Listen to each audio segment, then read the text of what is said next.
বিসমিল্লাহির রহমানির রহিম। আসসালামু আলাইকুম। আপনাদের মাঝে আমি কিছু কথা বলতে এসেছি, আপনারা মনোযোগ সহকারে শুনবেন। আর আমার এই কথাগুলো সম্পূর্ণ না শুনে এই ভিডিওটা টান দিবেন না, দয়া করে। আমরা সবাই সাধারণ জনগণ, কোর্টে মামলা করে হেরে যাই, আর দোষ চাপাই যে বিচারের কাঠগড়ায় বসে আছে তাকে।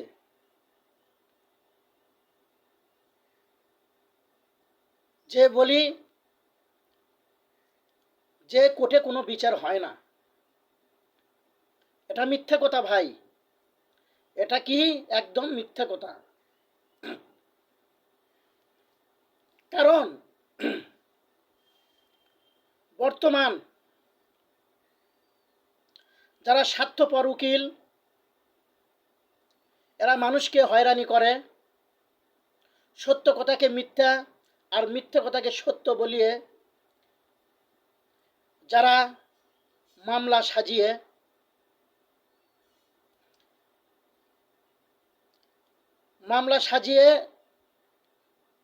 মিথ্যা কথাকে সত্য বানিয়ে সত্যকে মিথ্যা বানিয়ে তারা মামলা সাজায়,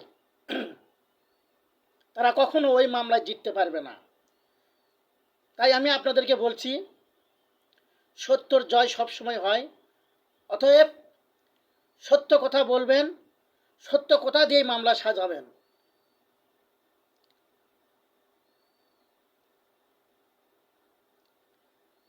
যারা বিচারকের কাঠগড়ায় বসেছেন, আল্লাহ তাদেরকে বিচার করার জন্যই কিন্তু তাদেরকে এই সম্মান দিয়ে তাদেরকে এই কাঠগড়ায় বসিয়েছেন। তাই বলছি, ওই কাঠগড়ায় যে বিচারক, তাকে কখনো অবহেলা করবেন না, তাকে কখনো তার ঘাড়ে দোষ চাপিয়ে দিবেন না।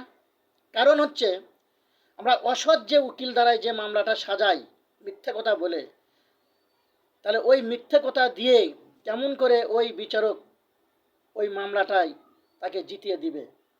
তাই বলছি ভাই, দয়া করে সঠিক পথে চলবেন, সত্য কথা বলবেন। সত্যর বিজয় একদিন না একদিন হবেই। তাই সত্যর জয় সব সময়। অতএব সত্য সত্যর বিচার যা পাবেন আপনি তাই নিয়ে সন্তুষ্ট হবেন। মিথ্যে কথা বলিয়ে কোনো মামলা সাজাবেন না।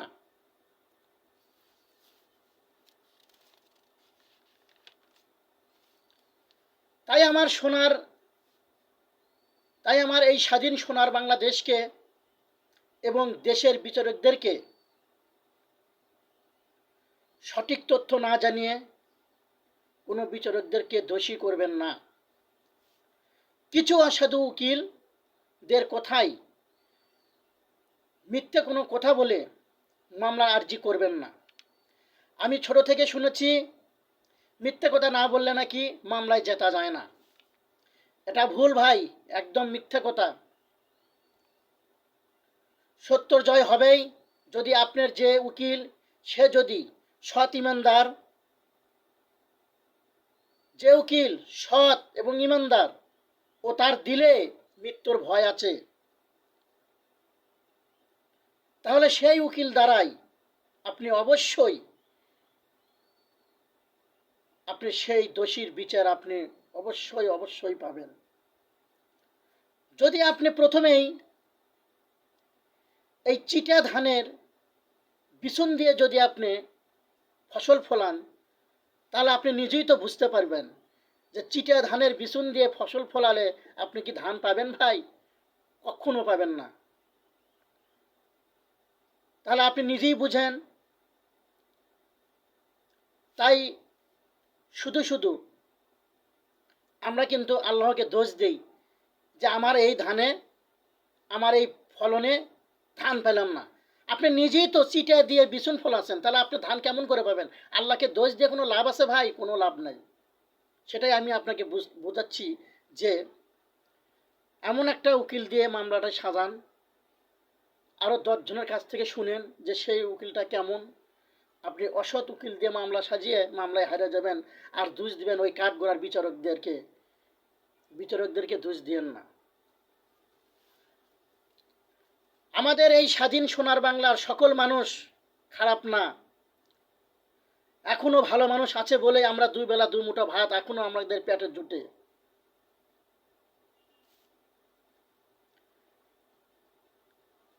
সাংবাদিক, পুলিশ, ডক্টর ও বিচারকদের উদ্দেশ্যে সব সাংবাদিক, সব পুলিশ, সব ডাক্তার, সব বিচারকদেরকে সবার সাথে তুলনা করবেন না। দয়া করে বলছি ভাই, সবাইকে সবার সাথে তুলনা করবেন না। কারণ আমরা স্বাধীন সোনার বাংলার বীর সন্তান, আমাদেরকে ভয় করলে চলবে না।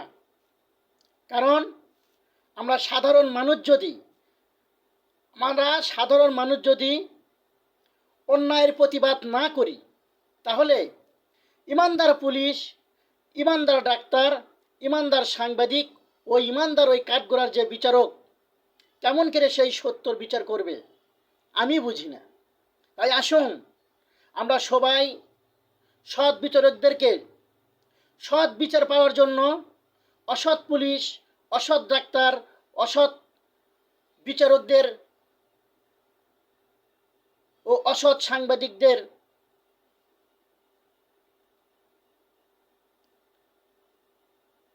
এদেরকে আমরা ভয় না করে এদের মুখোশ খুলে দেই। আমরা সাধারণ জনগণ যদি ভয় পাই, তাহলে এই দেশ থেকে সত্যর বিচারের আশা আমরা কখনোই করতে পারবো না। তাই সাধারণ জনগণকে বলছি, ভাই এবং বোনেরা শুনুন, বর্তমানে কিছু রাজাকার এখনো গ্রামে শহরে রয়েই গেছে। এরাই গ্রামের বিচার নষ্ট করছে, সাংবাদিকদের কলমের লেখা মুছে ফেলছে। এদের জন্য সোনার বাংলাদেশ ধ্বংস। এরা কি করতেছে? সাংবাদিকদের কলমের লেখা মুছে ফেলছে, বিচারকদেরকে ভুলভাল বলিয়ে অন্যায় অসৎ উকিল দ্বারা মিথ্যে কথা সাজিয়ে বিচারকদেরকে বুঝাচ্ছে। এই জন্য বলছি ভাই, এরা সোনার বাংলা ধ্বংস করছে। এরা কারা? এরাই হচ্ছে সেই রাজাকার। এদেরকে চিনতে পারবেন, দেখবেন এরা সব সময় মিথ্যা কথা বলে, সত্য কথা গোপন রেখে সত্য কথা গোপন রাখে, আর মিথ্যে কথা দিয়ে তারা সব কিছু করে। এজন্য বলছি, সত্য কথা গোপন রাখে, মানুষকে হয়রানি করে, অন্যর হক মারে, এবং দেখবেন এরা কোথায় কোথায় নিজের পাওয়ার দেখায়। তাই আসুন আমরা সবাই এই রাজাকারদের হাত থেকে আমরা বাঁচার জন্য আমরা সাধারণ জনগণই যথেষ্ট। তাই আমরা সাধারণ জনগণ সবাই একতা হয়ে আসুন আমরা এই রাজাকারদের মুখোশ খুলে দিই, এবং যাই হোক না কেন তার বিরুদ্ধে সত্য নিয়ে তাদের বিরুদ্ধে আমরা রুখে দাঁড়াই। সে যাই হোক না কেন তার বিরুদ্ধে আমরা রুখে দাঁড়াবো। আমরা সাধারণ জনগণই পারবো সব কিছুর বিচার আনতে। এই জন্য আমরা সাধারণ জনগণ, কোনো পুলিশ, কোনো ডাক্তার, কোনো সাংবাদিক ও কাঠগড়ায় কোনো বিচারকদেরকে আমরা কেউ অবহেলা করব না, কাউকে কোনো দোষ দিব না। যার আপনি সঠিক দোষ পাবেন তারই আমরা সঠিক প্রতিবাদ করব ইনশাআল্লাহ। তাহলে আমাদের দেশে আর কোনো রকম এই রাজাকার থাকতে পারবে না। আসসালামু আলাইকুম।